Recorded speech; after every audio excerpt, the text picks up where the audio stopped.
Coordination compound में बढ़ते हैं आगे और डिस्कस करते हैं factor affecting crystal field splitting energy.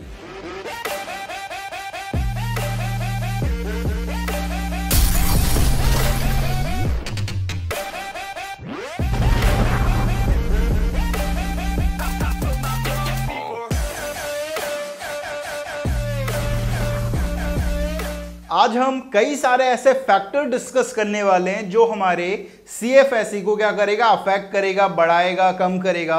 उन सारे फैक्टर्स की आज हम बात करने वाले हैं। तो सबसे पहला जो फैक्टर आता है वो है हमारे पास स्ट्रेंथ ऑफ लिगैंड, कि आपका जो लिगैंड है उसकी स्ट्रेंथ क्या है, उस पर भी आपकी CFSE डिफाइन करती है। अगर आपके लिगैंड की स्ट्रेंथ अच्छी है, ठीक है, लिगैंड मतलब स्ट्रॉन्ग लिगैंड है, अगर स्ट्रॉन्ग लिगैंड मेटल को अप्रोच करेगा तो इन दोनों के बीच में क्या होगा, रिपल्शन ज्यादा होगा। रिपल्शन ज्यादा होगा तो Eg और T2G के बीच में जो एनर्जी का गैप आने वाला है वो क्या आने वाला है, ज्यादा आने वाला है। तो अपन ऐसा बोल सकते हैं कि strength of ligand directly proportional to CFSE। Strength of ligand जितनी ज्यादा होगी उतना हमारे पास Eg और T2G में क्या आने वाला है, एनर्जी का गैप आने वाला है। ठीक है, दूसरे पॉइंट की यहां पर मैं बात कर रहा हूं। ठीक है, दूसरा पॉइंट क्या है, हमने क्या करा हुआ है, लिगैंड को on the basis of strength एक पर्टिकुलर सीरीज में उन्हें अरेंज करके रखा हुआ है। तो सीरीज को मैंने क्या बोला, स्पेक्ट्रोकेमिकल सीरीज। तो स्पेक्ट्रोकेमिकल सीरीज अगर कोई पूछे तो बहुत आसान है। क्या आसान है भाई, हमने क्या करा हुआ है, लिगैंड को, डिफरेंट लिगैंड को on the basis of strength एक पर्टिकुलर सीरीज में अरेंज कर दिया। उस सीरीज को हमने क्या बोल दिया, स्पेक्ट्रोकेमिकल सीरीज। जैसे कि मैं बात करूं तो सबसे बाद में स्ट्रेंथ में सबसे कम जो स्ट्रेंथ होती है लिगैंड की वो है I negative, then Br negative, उससे ज्यादा होती है I नेगेटिव से ज्यादा Br नेगेटिव, Br नेगेटिव से ज्यादा SCN negative, then Cl negative, then S-2, then F minus, then OH negative, then C2O4 minus 2, then water, then EDTA minus 4, then NS3, then ethylene diamine, then NO2, then cyanide और then CO। ठीक है, तो यहां पर मैंने क्या करा हुआ है, मैंने लिगैंड को अरेंज करा हुआ है on the basis of strength, तो उसे मैंने क्या बोल दिया, स्पेक्ट्रोकेमिकल सीरीज। ठीक है, तो पहला फैक्टर आता है स्ट्रेंथ ऑफ लिगैंड, कि स्ट्रेंथ ऑफ लिगैंड और CFSE में क्या रिलेशन होता है, कि डायरेक्टली प्रोपोर्शनल होता है। अगर स्ट्रेंथ ऑफ लिगैंड ज्यादा होगी तो हमारी CFSE क्या आने वाली है, ज्यादा आने वाली है। Eg और T2G में जो एनर्जी का गैप आने वाला है ना, वो ज्यादा आने वाला है। दूसरे फैक्टर की अगर बात करें तो दूसरा फैक्टर हमारे पास आता है ऑक्सीडेशन स्टेट ऑफ मैटर। ठीक है, मेटल की ऑक्सीडेशन स्टेट क्या है, कितनी है, ज्यादा है, कम है, उस पर भी हमारी CFSE डिपेंड करती है। ठीक है, तो ऐसा देखा गया कि oxidation state of metal directly proportional होती है CFSE के। अगर ऑक्सीडेशन स्टेट ऑफ मेटल ज्यादा होगी तो CFSE ज्यादा होती है। अब ये देखते हैं कि ऑक्सीडेशन स्टेट ऑफ मेटल ज्यादा होने से हमारी CFSE ज्यादा क्यों हो रही है। अगर आपके मेटल की ऑक्सीडेशन स्टेट ज्यादा है, हाई है, तो वो क्या करेगा, लिगैंड को अट्रैक्ट करेगा। अगर लिगैंड को अट्रैक्ट करेगा तो मेटल और लिगैंड के बीच में रिपल्शन स्टार्ट होगा। लिगैंड किस किस के बीच में होने वाला है, रिपल्शन किस किस के बीच में होने वाला है, लिगैंड के लोन पेयर के बीच में, लोन पेयर ऑफ इलेक्ट्रॉन के बीच में, और मेटल के एग्जिस्टिंग इलेक्ट्रॉन के बीच में क्या होगा, रिपल्शन होगा। और जितना ज्यादा रिपल्शन होगा उतना एनर्जी का क्या आने वाला है, गैप आने वाला है Eg और T2G में। उसे अपन क्या बोलते हैं, क्रिस्टल फील्ड स्प्लिटिंग एनर्जी। तो जितना ज्यादा ऑक्सीडेशन स्टेट ऑफ मेटल होगा उतना ज्यादा क्या आने वाला है, CFSE आने वाला है। जैसे कि अपन समझ सकते हैं, जहां पर एग्जांपल देखो, एग्जांपल हमारे पास एक कॉम्प्लेक्स है COH2 का होल 6, इस पूरे कॉम्प्लेक्स पर +2 का चार्ज है। दूसरा कॉम्प्लेक्स है हमारे पास COH2 का होल 6, इस पूरे कॉम्प्लेक्स पर +3 का चार्ज है। अगर यहां पर मैं ऑक्सीडेशन स्टेट ऑफ मेटल पर बात करूं तो यहां पर कोबाल्ट की अगर बात करूं तो वाटर पर तो कोई चार्ज नहीं होता, मतलब जो चार्ज आ रहा है कॉम्प्लेक्स पर वो सिर्फ कोबाल्ट की वजह से आ रहा है। तो यहां पर कोबाल्ट कितने में होगा, +2 ऑक्सीडेशन स्टेट में होने वाला है। और यहां पर अगर बात करें तो इस पूरे कॉम्प्लेक्स पर +3 का चार्ज आ रहा है, वाटर पर कोई चार्ज होता नहीं है। तो ये जो चार्ज आ रहा है +3 वो किसकी वजह से आ रहा है, कोबाल्ट की वजह से आ रहा है, तो यहां पर कोबाल्ट +3 ऑक्सीडेशन स्टेट में होने वाला है। अब इन दोनों में से कोई हमसे पूछे कि इन दोनों कॉम्प्लेक्स में किसका CFSE ज्यादा होगा, किसकी splitting energy, crystal field splitting energy किसकी ज्यादा होगी, तो हम बता सकते हैं कि यहां पर ऑक्सीडेशन स्टेट ऑफ मेटल ज्यादा है, इसकी वजह से यहां पर CFSE क्या होने वाली है, ज्यादा आने वाली है। दूसरा एग्जांपल और देखते हैं। दूसरा एग्जांपल देखो, यहां पर हमारे पास है कॉम्प्लेक्स NiF6 और इस पूरे कॉम्प्लेक्स पर -4 का चार्ज, और दूसरा कॉम्प्लेक्स है हमारे पास NiF6 और पूरे कॉम्प्लेक्स पर -2 का चार्ज। आप जानते हो जितने भी हैलाइड्स होते हैं उन पर -1 का चार्ज है, तो यहां पर -6 है, ठीक है, तो यहां पर -4 का आ रहा है, मतलब निकल यहां पर कितने में होगा, +2 में होगा।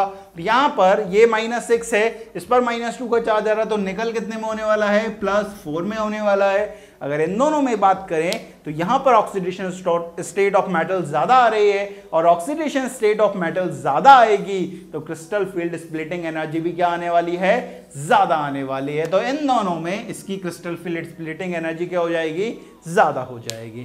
ठीक है, तो अपन कुछ इस तरह से कर सकते हैं। और जो हमारा थर्ड फैक्टर है, अभी तक अपन 2 फैक्टर पर बात कर चुके हैं। कौन कौन से फैक्टर हैं? पहला था हमारे पास स्ट्रेंथ ऑफ लिगेंड, दूसरा फैक्टर था ऑक्सीडेशन स्टेट ऑफ मेटल। ये दोनों डायरेक्टली प्रोपोर्शनल थे क्रिस्टल फील्ड स्प्लिटिंग एनर्जी के। थर्ड जो फैक्टर आ रहा है वो है हमारे पास ज्योमेट्री ऑफ कॉम्प्लेक्स की। आपको जो गिवन कॉम्प्लेक्स होगा उसकी ज्योमेट्री पर भी आपकी CFSE डिपेंड करती है। अगर ज्योमेट्री चेंज हो गई तो आपकी CFSE भी अलग अलग आने वाली है।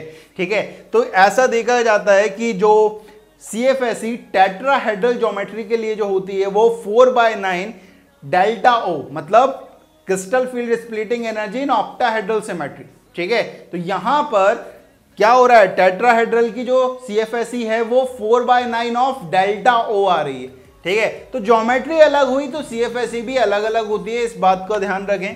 ठीक है, इसको याद रखना है कि जो CFSE होती है टेट्राहेड्रल सिमेट्री में वो 4/9 ऑफ ऑक्टाहेड्रल सिमेट्री होती है। ठीक है, नेक्स्ट अगर बात करें square planar geometry, tetrahedral and octahedral geometry में अगर कंपेयर करें तो सबसे ज्यादा जो CFSE आता है, ठीक है, जो EG और T2G में जो गैप आता है वो सबसे ज्यादा स्क्वायर प्लेनर ज्योमेट्री में आता है, देन ऑक्टाहेड्रल, और सबसे लास्ट में क्या आ रहा है, टेट्राहेड्रल। याद रखना है मैंने 3 ज्योमेट्री कंपेयर करवाई हैं, पहली स्क्वायर प्लेनर, दूसरी ऑक्टाहेड्रल और तीसरी टेट्राहेड्रल। तो सबसे ज्यादा स्क्वायर प्लेनर का आ रहा है भाई। स्क्वायर प्लेनर की जो CFSE है, जो EG और T2G में जो एनर्जी का गैप आ रहा है वो सबसे ज्यादा, फिर ऑक्टाहेड्रल और सबसे लास्ट में टेट्राहेड्रल आ रहा है। ठीक है, जैसे कि अपन यहां पर एग्जांपल की बात करें, एग्जांपल देखेंगे तो यहां पर एक कॉम्प्लेक्स है NiCl का होल 4, इस पूरे कॉम्प्लेक्स पर -2 का चार्ज है। अगर मैं यहां पर इसकी ऑक्सीडेशन स्टेट की बात करूंगा तो ऑक्सीडेशन स्टेट कितनी आने वाली है, यहां पर इस पर -4 है, तो यहां पर क्या होने वाला है, +2 आने वाला है। और यहां पर अगर बात करें तो यहां पर NiNH3 का होल 6 इस पूरे कॉम्प्लेक्स पर +2 का चार्ज है। आप एक बात जानते हो यार, क्या बात जानते हो, कि जो NH3 होता है उस पर तो कोई चार्ज होता नहीं है, मतलब ये कॉम्प्लेक्स पर जो भी चार्ज आ रहा है वो इस निकल की वजह से आ रहा है। इस पर निकल यहां पर कितने में होने वाला है, +2 में, मतलब ऑक्सीडेशन स्टेट क्या है भाई, सेम है। ठीक है, अब यहां पर अगर बात करें तो इसका कोऑर्डिनेशन नंबर कितना होने वाला है, कोऑर्डिनेशन नंबर मतलब लिगेंड मेटल को कितने lone pair of electron donate करने वाला है। आप जानते हो Cl मोनोडेंटेड लिगेंड होता है, तो यहां पर 4 लिगेंड है, मतलब इसका कोऑर्डिनेशन नंबर क्या होगा, 4 होने वाला है। और यहां पर NH3 भी मोनोडेंटेड है, लेकिन कितने हैं यहां पर, 6 हैं, तो इसका कोऑर्डिनेशन नंबर क्या होने वाला है, निकल +2 का, यहां पर इसका कोऑर्डिनेशन नंबर 6 होने वाला है। अगर कोऑर्डिनेशन नंबर 4 है तो इसकी ज्योमेट्री क्या होने वाली है, टेट्राहेड्रल, और यहां पर इसका कोऑर्डिनेशन नंबर 6 है तो इसकी ज्योमेट्री क्या होने वाली है, ऑक्टाहेड्रल। ये आप जानते हो भाई, पहले पढ़ा चुके हैं बाबा जी। अब यहां पर टेट्राहेड्रल ज्योमेट्री है और यहां पर ऑक्टाहेड्रल ज्योमेट्री है, और आप जानते हो भाई टेट्राहेड्रल और ऑक्टाहेड्रल में बात करें तो ऑक्टाहेड्रल की क्या होती है भाई, CFSE ज्यादा होती है। तो यहां से अपन कुछ इस तरह से कंपेयर कर सकते हैं। तो अभी तक अपन 3 फैक्टर पर बात कर चुके हैं। पहला है स्ट्रेंथ ऑफ लिगेंड, दूसरा है ऑक्सीडेशन स्टेट ऑफ मेटल, और तीसरा है ज्योमेट्री। ठीक है, एक और फैक्टर पर बात करेंगे, लेकिन उससे पहले लो आप इसका स्क्रीनशॉट।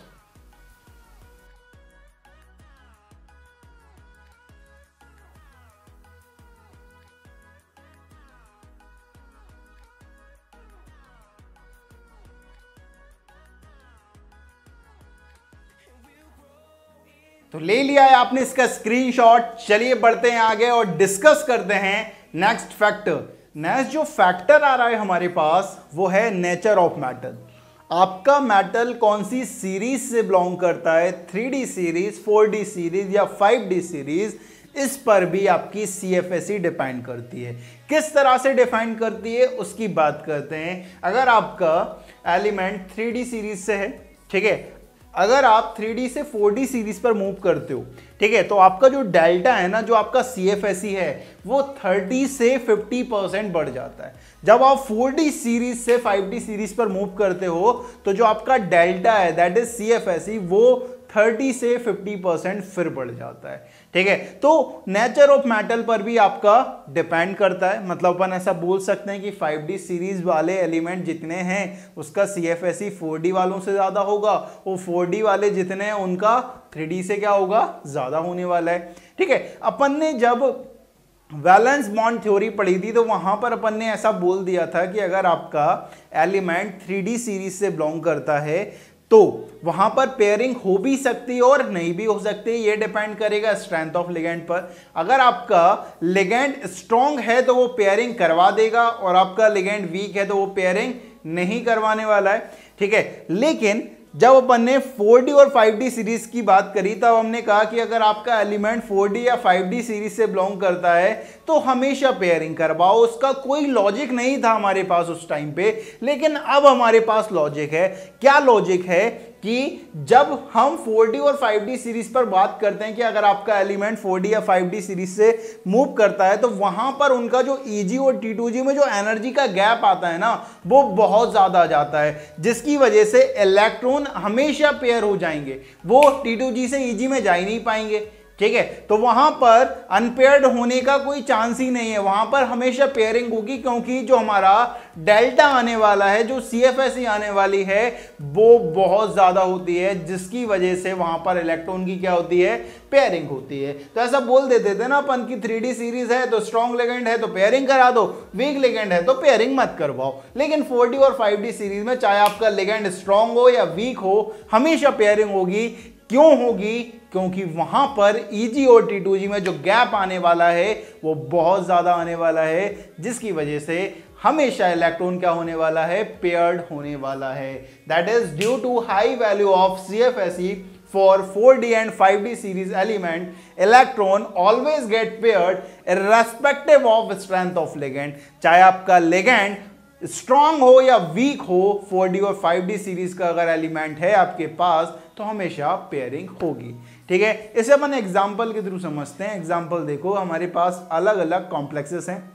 पहला कॉम्प्लेक्स है NiCl का होल 4 -2 का चार्ज है, PdCl का होल 4 -2 का चार्ज है, और PtCl4 -2 का चार्ज है। नहीं पढ़ोगे तो पिटोगे, एक ही ग्रुप के हैं भाई। ठीक है, अब यहां पर समझना कि निकल यहाँ पर, ठीक है, कोऑर्डिनेशन नंबर 4 है। ठीक है, और यहां पर जो ज्योमेट्री आने वाली है वो sp3 आने वाली है, और इन दोनों के केस में क्या आने वाली है, dsp2 आने वाली है। ठीक है, अब यहां पर ये 3D सीरीज से बिलोंग कर रहा है, ये 4D सीरीज और ये 5D सीरीज। आप जानते हो 3D से 4D जाओगे तो डेल्टा बढ़ जाएगा, 4D से 5D जाओगे तब भी डेल्टा बढ़ जाएगा। तो यहां पर अगर CFSE की बात करें तो सबसे ज्यादा PtCl4 -2 का होगा, देन PtCl4 -2 का होगा, देन NiCl4 -2 का होने वाला है। 3D सीरीज वालों का कम होने वाला है 4D से, और 4D का कम होने वाला है 5D सीरीज से। तो हमारे पास टोटल 4 फैक्टर जो हमारे CFSE को अफेक्ट करते हैं। पहला है स्ट्रेंथ ऑफ लिगेंड, कि आपके लिगेंड की स्ट्रेंथ क्या है, स्ट्रॉन्ग है, वीक है, उस पर भी हमारा CFSE डिपेंड करता है। दूसरा है ऑक्सीडेशन स्टेट ऑफ मेटल, कि आपने जो मेटल है, जो सेंट्रल मेटल है, उसकी ऑक्सीडेशन स्टेट कितनी है। ठीक है, उस पर भी हमारा CFSE डिपेंड कर रहा था। तीसरा ज्योमेट्री, ठीक है, आपका जो कॉम्प्लेक्स है उसकी ज्योमेट्री क्या है, उस पर भी आपका CFSE डिपेंड करता है। और फोर्थ नेचर ऑफ मेटल। तो हमारे पास टोटल 4 फैक्टर जिस पर हमारा CFSE क्या कर रहा है, डिपेंड कर रहा है। ठीक है, आप जल्दी से लो इसका स्क्रीनशॉट।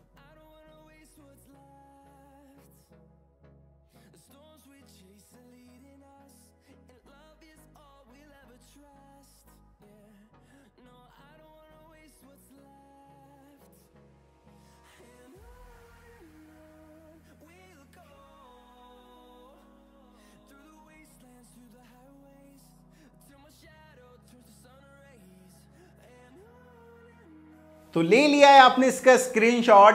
चलिए बढ़ते हैं आगे और डिस्कस करते हैं एक छोटा सा टॉपिक। नेक्स्ट एक छोटा सा टॉपिक हमारे पास आता है, उस टॉपिक का नाम है क्रिस्टल फील्ड स्टेबलाइजिंग एनर्जी, जिसे अपन डेल्टा एसी से डिनोट करते हैं, रिप्रेजेंट करते हैं। अब क्रिस्टल फील्ड स्टेबलाइजिंग एनर्जी क्या होती है उसकी बात करते हैं। उसे अपन कुछ इस तरह से डिफाइन कर सकते हैं कि the extra stability provided to the complex by splitting of D orbital. ठीक है, जो एक्स्ट्रा स्टेबिलिटी हम कॉम्प्लेक्स को प्रोवाइड करते हैं by splitting of D orbital, उसे अपन क्या बोलते हैं, क्रिस्टल फील्ड स्टेबलाइजिंग एनर्जी। और ऑक्टाहेड्रल सिमेट्री के लिए अपन डेल्टा एसी कुछ इस तरह से फाइंड करते हैं कि delta AC equal to 0.6 into NEG मतलब number of electron in EG minus 0.4 N T2G का मतलब है नंबर ऑफ T2G इलेक्ट्रॉन्स, ठीक है, into delta O plus NP। ठीक है, NP मतलब number of new paired form. इसे अपन किस तरह से अप्लाई करते हैं उसकी मैं बात करने वाला हूं। यहां देखें हमारे पास एक क्वेश्चन आ रहा है। क्वेश्चन कुछ इस तरह से कि find out the delta AC for D6 having low spin octahedral complex. याद रखना है D6 के लिए हमें डेल्टा एसी फाइंड करना है। ठीक है, having low spin octahedral complex. लो स्पिन मतलब इलेक्ट्रॉन पेयर हो गए हैं मतलब। ठीक है, तो हमारे पास D6 बना लेते हैं भाई। D ऑर्बिटल 5 ऑर्बिटल हैं। अब 6 इलेक्ट्रॉन कैसे होंगे, 1 2 3 4 5 और 6। ठीक है, अब यहां पर जब इसकी स्प्लिटिंग होगी तो स्प्लिटिंग कुछ इस तरह से होती है ऑक्टाहेड्रल की कि यहां पर हमारे पास क्या आ जाता है भाई, T2G। ये हमारे T2G हैं भाई, और ये हमारे 2 EG के ऑर्बिटल्स। ठीक है, ये हमारे EG के ऑर्बिटल्स। अब लो स्पिन ऑक्टाहेड्रल कॉम्प्लेक्स बनाना है मतलब पेयरिंग करानी है, और पेयरिंग जब कराएंगे तो कुछ इस तरह से होने वाली है 1 2 3 4 5 6 मतलब T2G में हमारे पास 6 इलेक्ट्रॉन होंगे और EG में हमारे पास एक भी इलेक्ट्रॉन नहीं होगा। इस फॉर्मूला को अप्लाई करता हूं, डेल्टा एसी फाइंड करने की कोशिश करता हूं कि delta AC equal to 0.6 N EG कितने 0 माइनस 0.4 एन T2G में कितने हैं 6 into delta O plus number of new paired form NP। ठीक है, अब यहां पर देखें तो हमारे पास पहले एक पेयर था, अब यहां पर कितने आ गए 3, मतलब कितने नए बने हैं, 2 पेयर नए बने हैं प्लस 2P। ठीक है, तो यहां पर हमारे पास डेल्टा एसी निकल कर आएगा कितना 2.4 डेल्टा O प्लस 2P। ठीक है, तो कुछ इस तरह से अपन डेल्टा एसी फाइंड कर सकते हैं ऑक्टाहेड्रल सिमेट्री के लिए। ठीक है, लेकिन एक बार 2014 की बात है, AIPMT की मैं बात कर रहा हूं। AIPMT में यहां पर नंबर ऑफ न्यू पेयर्ड की जगह टोटल नंबर ऑफ पेयर्ड। ठीक है, तो जब टोटल नंबर ऑफ पेयर्ड आता तो यहां पर 3P आता, 2P नहीं आता।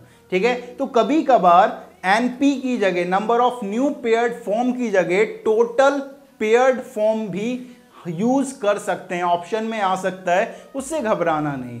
ठीक है, ज्यादा करेक्ट यही होता है कि number of new paired form ही हो। ठीक है, लेकिन एक बार 2014 में ऐसा आया हुआ है, तो याद रखें कभी कभार NP की जगह number of new paired form की जगह क्या दे देता है, total number of paired form कभी कभी दे देता है, ये ध्यान रखेंगे। ठीक है, अपन ऑप्शन के ऊपर डिपेंड करते हैं कि अगर ऑप्शन हमारे पास ये है तो इसे टिक कर देंगे, अगर ये ऑप्शन नहीं है तो इसे मान लेंगे। ठीक है, तो कुछ इस तरह से अपन कर सकते हैं। तो जल्दी से लो आप इसका स्क्रीनशॉट।